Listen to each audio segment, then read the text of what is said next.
quando eu estava me preparando aqui para a nossa conversa, fui dando uma olhada nos dados do Brasil sobre educação financeira. E por isso que eu comentei a própria frase inicial, né, de que somos um país de analfabetos financeiros. Um dado, pessoal, que eu quero dividir com vocês é o seguinte: quando o assunto, né, é dinheiro, é educação financeira, segundo a Federação Brasileira de Bancos, a FEBRABAN, né, o nome é difícil de falar, mas FEBRABAN, 70% das pessoas gastam tudo ou até mais do que elas recebem. E quando a gente está falando de 70% do Brasil, é muita gente. Então, vamos pensar aqui, né, que a cada 100 pessoas que está nos escutando ou nos assistindo, 70 gastam tudo ou até mais do que elas recebem. Então, é um dado um tanto quanto preocupante e que traz implicações não só individuais, mas no coletivo também. E aí eu achei interessante também, Camila, até justamente nesse ponto que você acabou de trazer. Quase metade dos brasileiros não fazem qualquer acompanhamento das suas finanças pessoais. E boa parte da população ainda desconhece conceitos que são muito importantes, como inflação, como Selic, né? Tem muito esse economês ou essa ideia de que é difícil e que não é para mim. Então, pensando mais nesse macro, né, num olhar um pouco mais amplo, o que quem está nos ouvindo pode pensar que seria o primeiro passo? Por onde que eu começo, né, dado que a gente não quer estar no meio dessas estatísticas não muito animadoras? Qual que seria esse primeiro passo? A primeira coisa, assim, muita gente acha que o planejamento financeiro é lidar com dinheiro, sabe? Eu tenho uma visão um pouquinho diferente, que é entender como que o que eu ganho hoje vai me ajudar nos meus objetivos de vida. Então, não é simplesmente é anotar gasto, saber matemática. É olhar para aquilo ali com uma visão e entender assim, o que eu posso fazer com isso, né? Como eu posso melhorar? E aí, para o início disso tudo, né, para conseguir fazer isso, a primeira coisa é ter clareza. Ter clareza do que está acontecendo hoje para eu entender e a partir daí entender como eu posso melhorar. Uhum. E nessa clareza, aí não tem jeito. A gente precisa sentar, tirar um tempinho para isso ali de início, para conseguir entender. Então, o primeiro passo é ter um entendimento claro das minhas despesas. Sentar e entender quais são os meus gastos. E aí, dentro disso, eu gosto de dividir os gastos em 3 tipos de gastos. As despesas fixas, as despesas eventuais e as despesas variáveis. Tá. Então, a gente precisa ali sentar e entender o que está dentro de cada um e qual o valor daquilo ali. Então, é fazer um exercício mesmo. Então, começando pelas despesas fixas, né? Eu vou sentar.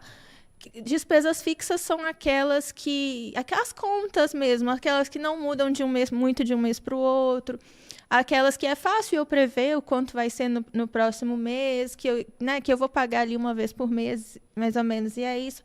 E que se eu precisar mudar o valor, é um pouquinho mais complicado. Vai demorar um pouquinho mais, por exemplo, né? O meu aluguel, se eu precisar abaixar, eu vou precisar ou mudar ou fazer um acordo. Então, são aquelas despesas fixas, mais fixas mesmo. Então, o primeiro passo é anotar uma por uma. Então, eu pago o aluguel, qual o valor do meu aluguel? Eu pago conta de água, de luz, quais são os valores. E aí, aqui a gente inclui também contas como cursos que eu posso fazer, terapia, academia, tudo isso mesmo que é um valor mensal. Tá. Depois dessas contas já claras, né, entendi, assinaturas, tudo, eu vou para despesas variáveis. As despesas variáveis são aquelas do meu dia a dia que são mais difíceis. Aqui é um exercício mais difícil mesmo, porque as fixas a gente sabe mais ou menos, né? A conta vem ali, a gente sabe o valor. As variáveis, elas são mais difíceis porque são contas quanto eu gasto quando eu saio dentro do meu mês, quanto eu gasto de supermercado, quanto eu gasto de transporte, são despesas desse tipo. O que mais? Né, quanto eu gasto de compras no meu dia a dia, quanto eu gasto com farmácia. Então, são coisas que variam mais durante os meses. Então, aqui é fazer um levantamento, né? Tentar fazer um levantamento de quanto eu gasto com essas despesas, mas de início, não ficar tão preso a Eu gastei exatamente isso, exatamente aquilo, porque são, né, entender que são contas mais difíceis da gente entender e que a gente vai precisar dar uma atenção para elas maior no nosso dia a dia. Então, o início aqui não é ter tudo exato, o objetivo aqui não é ter tudo exato na ponta do lápis, mas é ter um ponto inicial, ter uma boa estimativa. Porque senão a gente fica também muito preso a isso, né? Eu tenho que saber exatamente quanto eu gasto com cada coisa e a gente não segue. Então, a gente, né, tem que ter ali, vamos estimar. Eu acho que é isso, olhando aqui o meu cartão, mas não precisa se preocupar muito. Então, não precisa de bater no centavo, né? Não preciso chegar nesse nível, mas é importante saber que, por exemplo, do meu orçamento como um todo, eu já consigo estimar que, sei lá, 60% são despesas fixas, né? Eu tenho que ter, pelo menos, essa ordem de grandeza mais aproximada, tanto para as fixas quanto essas variáveis. Exato, ter um ponto de partida, né? Legal. A gente tem que começar ali de algum lugar. E aí, daí a gente segue. E aí, né, os eventuais, que são aquelas que a gente gasta uma vez por ano, duas vezes por ano. E aí vem, né, os conselhos de classe, IPTU, IPVA.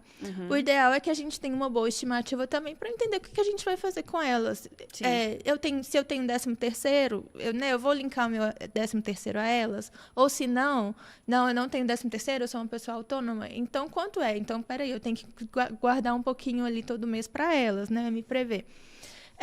Essa parte é para dar uma clareza inicial mesmo. Tá. E a partir daí, né, a gente consegue entender se o que a gente está fazendo, se o que a gente colocou ali está fazendo sentido ou não, principalmente com as variáveis. Então, peraí, se eu falei que eu gasto 2.000, né? Isso são 500 por semana. Vamos ver quanto eu vou gastar essa semana aqui para ver se está dentro daqueles 500. Então, eu fui no supermercado, deu 120. Eu andei de Uber, deu 30. Deixa eu fazer um acompanhamento aqui pelas próximas 2 semanas dessas despesas específicas para ver se o meu orçamento está de acordo com o que eu faço. Aí, assim, geralmente, peraí, tinha muita coisa que eu não lembrava que eu gastei, né? Então, é sempre importante a gente colocar no dia a dia também o que está no papel. Porque se só está ali bonito no papel também, mas a gente não está vendo acontecer no dia a dia, também não adianta, né? Sim, sim.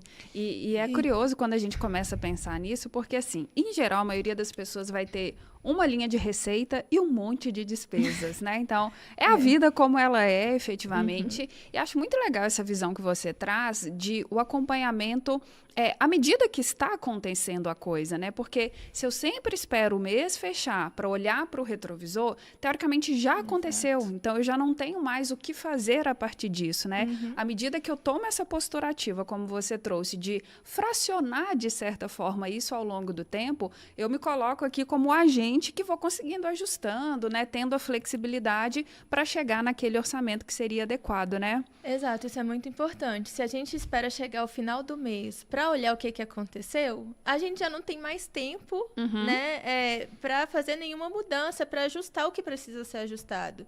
Então, às vezes eu brinco com os clientes que isso é olhar para o leite derramado, já foi. Então, planejamento é olhar para frente e olhando no dia a dia, né? Entendendo no dia a dia o que está acontecendo, pois se a gente entender, por exemplo, comecei a gastar demais, a gente ainda tem tempo de ajustar aquele mês ali para que tudo fique dentro, né, do que a gente consegue, né? Sim. De gastos.